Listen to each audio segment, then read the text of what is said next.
How to send money from Temu to PayPal. Hello everyone, welcome to our channel and let's see how we can do it. So for this you will have to open up Temu application and then click on this option of U at the bottom.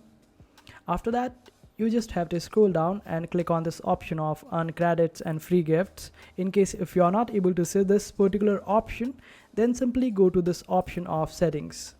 After that you need to click on the country and region option.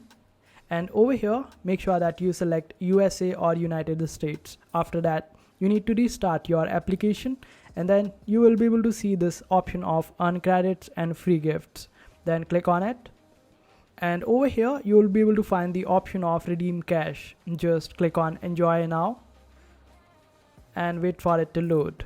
And over here, you need to get at least 150 coins in order to redeem this particular PayPal coupon, and it will be worth $1. And in the similar way there are different levels, so the third level will give you around $3, and this is a PayPal coupon, so you would be able to get this particular dollar or this amount in your PayPal.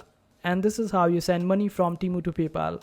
I hope this video was helpful. Make sure to hit that like button and also subscribe to our channel for more helpful videos.